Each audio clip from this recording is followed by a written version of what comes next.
What is up, ladies and gentlemen? This is Blue Fox 22 coming at you with something a little different. You'll be seeing some pictures and stuff pop up here and there throughout the video. But this is just an audio video. This is going to be my first top 5 video. Oh, my first list video, I should say. I figured I'm having issues with midweek drive as far as BeamNG is concerned. So I figured we would just do like a let's talk, or you know, like a little discussion for the channel. Sorry there's no actual like footage of me.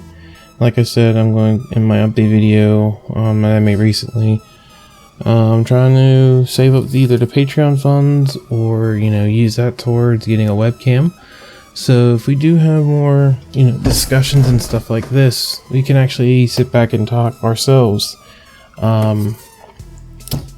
But today I wanted to have a discussion, and that is, you know, gaming in general, but mainly my favorite games. So with that said, let me get my music going here, so you guys don't have to hear my voice. You'll have some music in the background, some of my music, I should say. So with that said, my number one go-to for games is RPGs.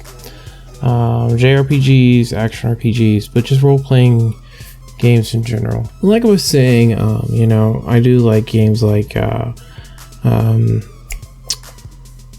Dragon's Age and not Dota. Excuse me. WoW, World of Warcraft. You know, action RPGs like that. Trying to think of the one that my one subscriber, Danny Sweeker, he recently told me about. Warframe. Warframe is an action RPG. Third-person action RPG. It's actually pretty good. The Witcher. But for me, my go-to are traditional turn-based action RPG, or not action RPGs, but JRPGs like the Tales of series, Final Fantasy, stuff like that. So this top 5 consists of majority of JRPGs, but with a mix of a couple outliers. There's 3 that you could say are outliers because they're not traditional Japanese RPGs. But this is a top 5. I have 8 games. 5 of the ones that I like, in my opinion, that are, you know, my wholeheartedly favorite RPGs. I actually currently own some of these. And thank you, PlayStation Network, for that. And 3 honorable mentions, because I couldn't, you know, if I was doing a top 10 or a top 20 or even a top 100, then I could easily put those in there, but I didn't want to do that. So that's it. Let's get into it with number 5, Final Fantasy IX. Now, why Final Fantasy IX is number 5? I got into Final Fantasy early on.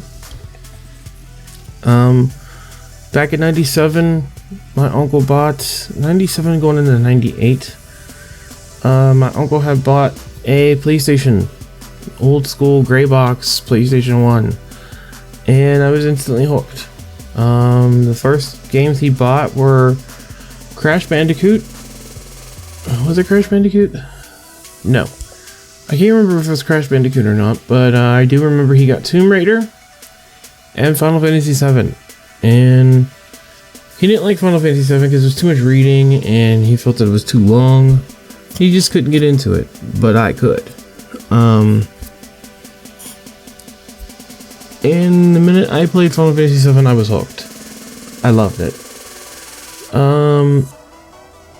But the later on down the road, I got the redesigned PlayStation Slim, and with it, I got Final Fantasy IX that Christmas.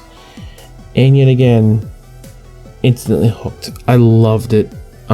Just the story, how everything played out. You really didn't know who the bad guy was, the villain was, until the end of the game. Now the story does take a little bit of a curveball towards the end, and it's a little weird, but it was well worth the wait. And you realize that, you know, things aren't the way they seem. You shouldn't judge a book by its cover, because with the world of Final Fantasy IX, not everything is as it appears. You know, I played Final Fantasy IX before 8. I played 7 first. Final Fantasy IX got me hooked with the card game. I found that one more difficult to play than Triple Triad on Final Fantasy 8. It was 8's card game was a little bit easier and more simplified, and I think 9 they just missed out on that and they made it way too complicated. And then we got introduced to Blitzball, but that's another topic for another day. But yeah, Final Fantasy IX at number 5. Number 4, Xenogears. Yeah. I love the Gears saga. I like, what was it? I can't remember the games that came after Xenogears, but Xenogears to me it holds a special place because of the story. It will, you know, pardon my French, but it will literally put you through a mind fuck if you're not careful and you pay attention to the story. It will tug at your heartstrings, it'll tug at your feels, and like with Final Fantasy IX, things aren't as they appear to be, and it deals with a lot of psychological things more than like a typical RPG horror aspect of it. And as you play the game, you realize the scale as to how horrible things really are in that world. But the main thing that, you know, drew my attention was the combat system. The combo system in that game is insane. Just the idea that, you know, if you take the time and grind and, you know, you level your characters up, you can literally essentially walk around and be a god. Hopefully I can find the one picture that I want to show you guys. It's literally like you versus a giant robot. It's as if the Power Rangers, imagine the, you know, evil Green Ranger fighting the Megazord, but he stays as the evil Green Ranger. He doesn't get, you know, Rita doesn't use her magic wand to make him grow, or he does use the Dragon Zord. It's just tiny Green Ranger versus the giant Megazord, and he kicks its ass.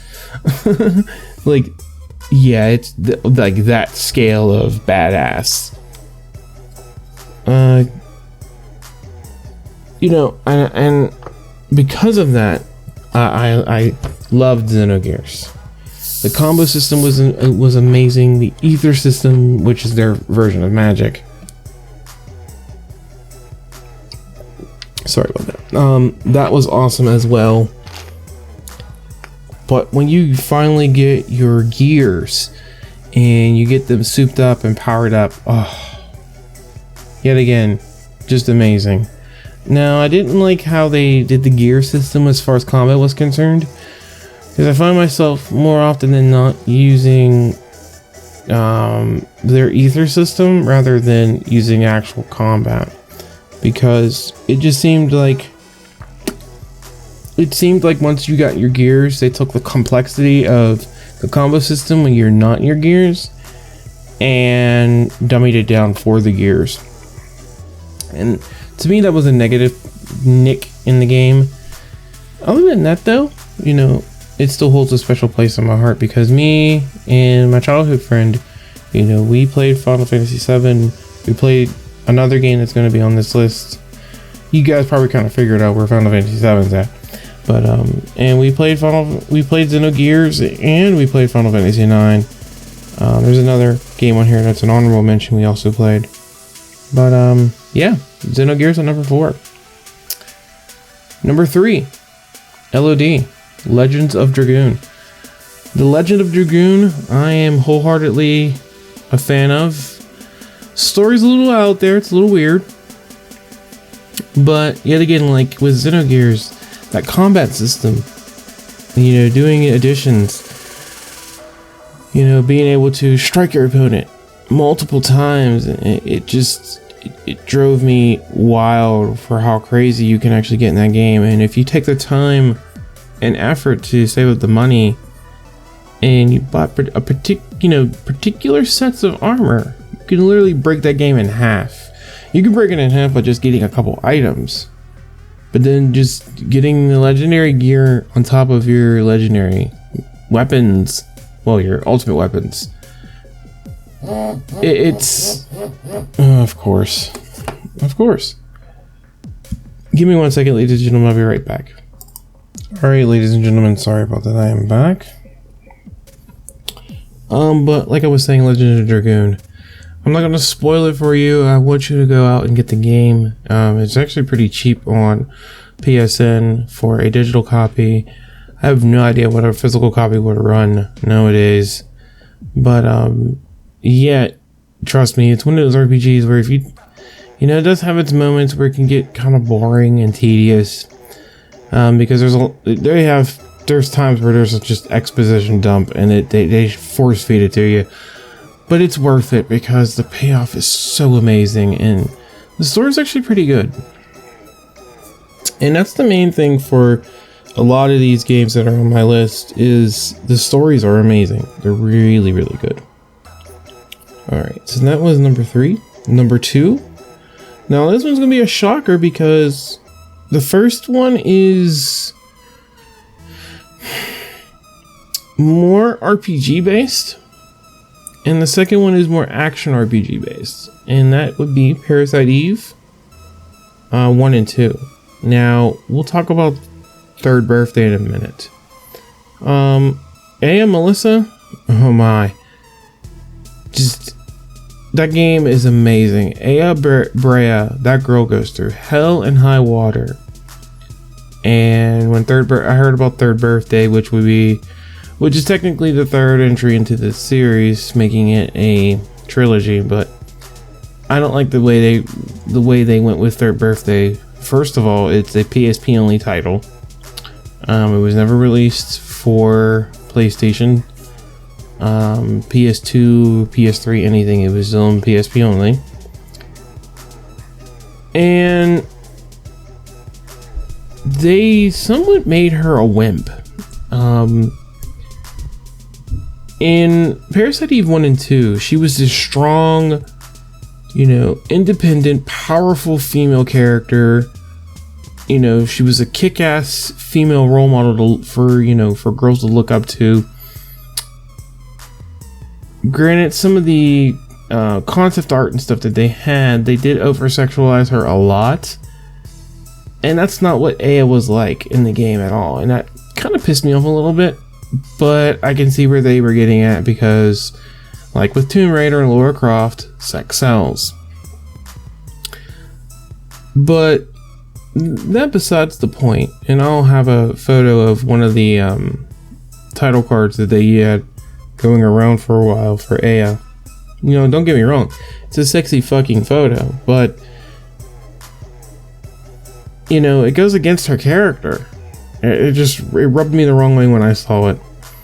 But minus all that shit and the infamous shower scene from the sequel in Parasite Eve 2, the game is solid. The combat is amazing. The way they, wrote this story, yeah, it's a little weird if you're not... If you're a really religious person and you're not into the whole evolution aspect of Darwinism or human evolution and all that, then this isn't your kind of game. Even if you're not like that, but you have parents and stuff and you live at home, they might find the game a little offensive. But if you shut your brain off, you sit there and you actually play the game or watch a let's play of it, you'll actually see that it's a really good game, and they took their time to understand the science behind how evolution works and how genetics works. And I don't want to give too much away because I want you guys to go and experience it yourself. But that was the one thing. The music's amazing for an older game, And the art direction, the art style, you know, it's a little gruesome, a little weird, but it was amazing because you can see how beautiful Melissa is before she turns into Eve, the main antagonist of the game. And you're just sitting there, you're stunned because she goes from this beautiful creature to, she's still pretty, but in her own creepy, malicious, monstrous way. And then she gets a little rapey towards the game, towards the middle and then the end of the game. If you play the game, you'll know what part I'm talking about, because I felt a little bad for Aya, and it was a little awkward in that one part of the game, in the first game, in that one scene. Those poor horses. Anyway, so yeah, that's Parasite Eve 1 and 2. 2 is awesome as well. I love the way that they went with it, making it a little bit more action orientated, you know, the heyday of Resident Evil. And I just gotta say one thing.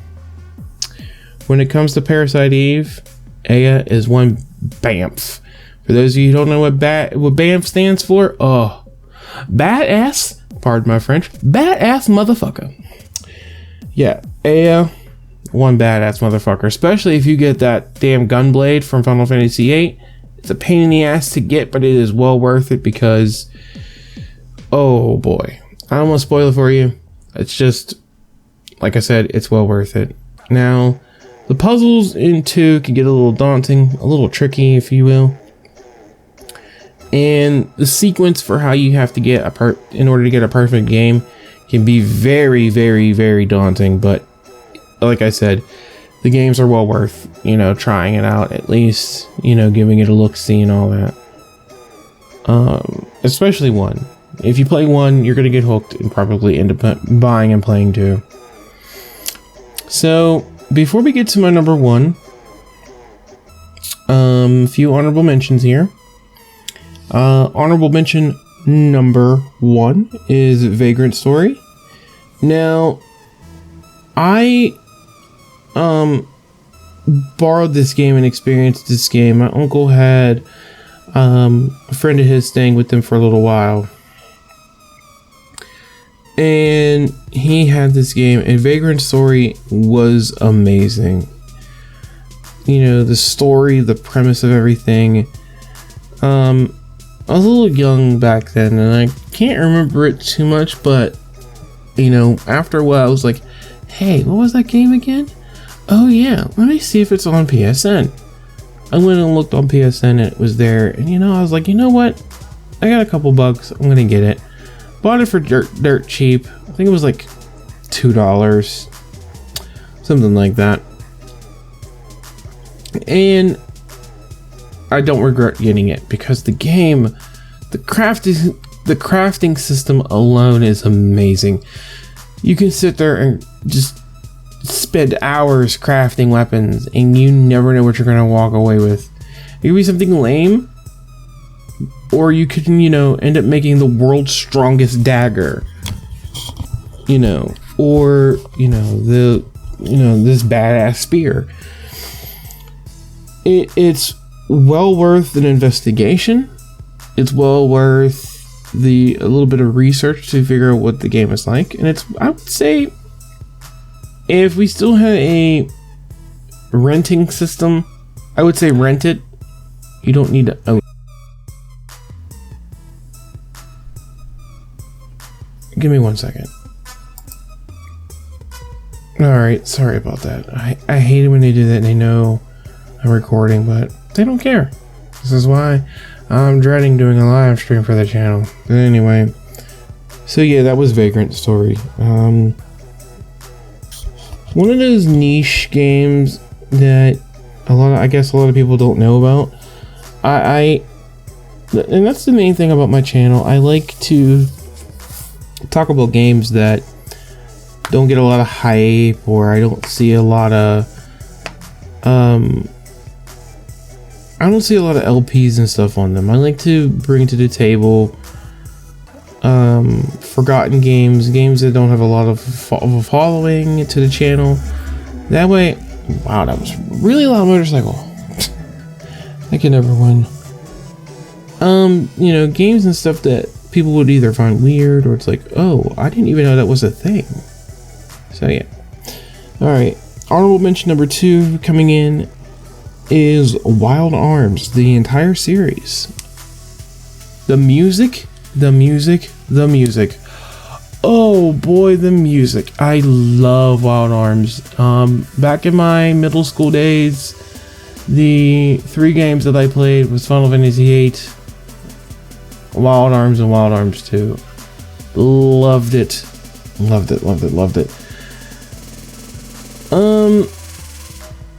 Wild Arms is one of those games where you have to sit there, and when you start the game up, you have to have this mentality of one of 2 things.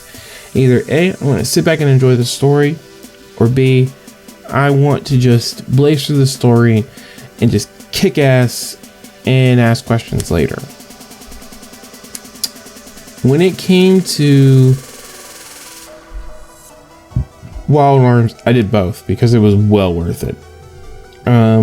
You know, I played through the game the first time, sat there and delved into the story. What I loved about it is it gave me, especially when you were in the dungeons, it gave me this vibe of like a Zelda game, because you had this, you have a tool system for each of your characters.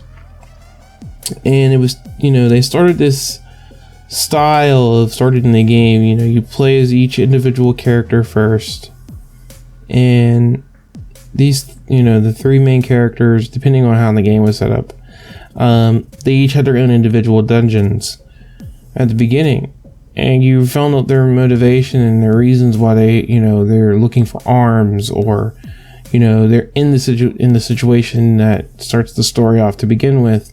You find out why they're in that situation. And each character has their own tool that you need to use in order to complete that dungeon. And then later on, when your characters meet up, you'll get into a situation or a dungeon where, you know, you have to combine those tools and use those tools to solve puzzles in the dungeons. So yeah, it was actually pretty sweet, a sweet game. Combat system, yet again, amazing. Just some destructive powers and, you know, amazing weapons and stuff called Arms. I think later on down the road, I'm gonna try and get a Wild Arms game when I get the Hogpog for the PS3 up and running. I think that's gonna be like one of my first games I play for the channel. So yeah, we'll get to that. And coming in for our last honorable mention is the Front Mission series. Oh boy, Front Mission. My very first Front Mission game was Front Mission 3? Front Mission 3 or Front Mission 4. It was the first Front Mission game for PS2. Oh, that game had me hooked. I loved it. Just the RPG elements of it, the RTS elements of it. You know, you got to think on your feet. What mech can beat what mech. Well, Wanzer, I should say. What Wanzer can beat what Wanzer. It was awesome all on its own, because it rubbed those nostalgia feels from back in the day, because I loved RTSs. That was a thing for me back when I was younger. It was something that I share with my childhood friend Freddie. We played Command & Conquer. Shout out to Command & Conquer. That'll be coming back shortly. And shout out to my buddy Freddie. Hopefully one day he'll watch my YouTube videos. But anyway,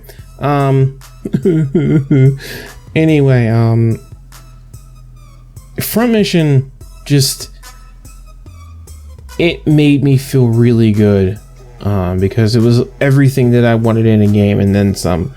It had RPG elements with, upgrading and strengthening your Wanzers. It had the RTS elements of, you know, this is the strategy you have to go for. Okay, you have, you know, these super defense heavy, you know, sniper wanzers blocking your path from to your exit, and you have to get through them or figure a way to get around them to get to your exit to beat the stage. You know, it's like, do I do that, or do I want to risk getting this bonus by defeating these super beefy sniper wanzers? You know, do I want to do that? You know, do I want to risk losing a pilot and my wanzer just for a bonus, or do I play it safe and go for the goal? So there are some aspects like that. I don't like the direction they went with Front Mission Evolved. It's not bad, but it's not what I was expecting. It's a little weird going from the RTS style to this heavy action orientated game. It's fun still, but to me it felt really short. It felt disjointed from the series altogether. I guess they wanted to go a new route with the game and the series in general, but I don't know. And I heard that there's going to be a sequel if there's not already out. Forgive me, I didn't really do any research for Front Mission Evolved because it felt like they were trying to be MechWarrior without being MechWarrior. And if you're gonna be MechWarrior, be MechWarrior. Don't try and copy MechWarrior, because you can't. You cannot beat MechWarrior, because you know they started this mech franchise for mechanized tanks, and you know as far as I know, that's where that all started. Here in the States, you know, there were Gundam games and stuff way longer before that. Super Robot Tyson, or Tyson, or however you want to pronounce it. Macross, or I forgot the other name for Macross. But you know, there were games and stuff that started it way before MechWarrior. But MechWarrior here in the States was like the quintessential robot battle game, other than BattleBots. So yeah, but that's my honorable mentions. And coming up at number 1 is, well, you guys probably guessed it, Final Fantasy VII. Why is Final Fantasy VII my number 1 pick? Nostalgia.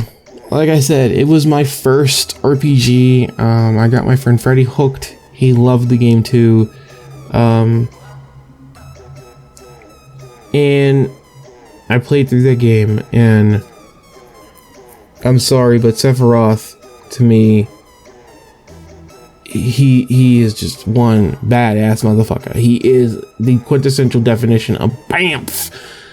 You know, he gives no shits and he takes no prisoners. And that is what I loved about that game. He is wholeheartedly the purest definition of a villain. You know,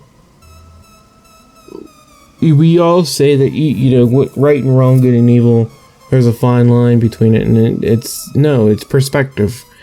For Sephiroth, he felt that after he found out the truth, he felt that his mother was cheated out of her society. He felt that he was the king of everything, and that no one was going to get in his way of claiming his kingdom, which was the planet and in the universe. You know, that's what he wanted. You know, he wanted to sit on the highest throne possible. Some people say it was a god complex. I say it was, no, I'm a mama's boy and mommy got screwed over, so I'm going to help her achieve her goal. And the story was a little weird, because at first, you know, you think that the villains are Shinra, and then towards the end of the game you're like, oh, so Sephiroth and Cloud are the villains. Mainly Sephiroth. And I say Cloud's a villain because he is a clone of Sephiroth. It's just he's not a puppet like the other ones. If you played the game, you'll figure out what I'm talking about. He's basically broken his coding. He no longer follows the orders given to him by Hojo and by Shinra. You know, that's why he was in, if you get to a certain point in the game, you can go back to a flashback that Cloud will have with him and Zack. That's why he was in the Shinra mansion. That's why he was in a test tube. He is Sephiroth's clone. He's a perfect clone of Sephiroth. But he's also his own man. He has his own personality, his own thoughts. He has fabricated memories, but it's not his fault. It's what they gave him. So yeah, you know. But story aside, combat system. Oh, lucky 777. When I got that my first time, that was awesome. Sucks that my health was at 1 after it wore off, but it was well worth it. The limit breaks. The magic system, oh, materia, oh, Bahamut, oh, all 3 Bahamuts, just Bahamut, Neo Bahamut, Bahamut Zero, Alexander, you know, Leviathan, Ifrit, Sheva, all of it amazing. You know, they brought back a lot of good quintessential summons for the game, and I could sit here and stroke Final Fantasy VII's proverbial rooster all day long, but needless to say, this video is running on long enough, and I prattle on long enough. So yeah, that is my number 1 pick, Final Fantasy VII. So quick rundown: Final Fantasy VII, Parasite Eve 1 and 2, The Legend of Dragoon, Xenogears, and Final Fantasy IX. If I was going to do a top 10, Wild Arms would be number 7, Front Mission would be number 8, and then Vagrant would be number 9, and number 10 will probably go to Final Fantasy 12. Yes, I skipped 10. I like 12 a little bit better, but that's just, you know, that's just my opinion.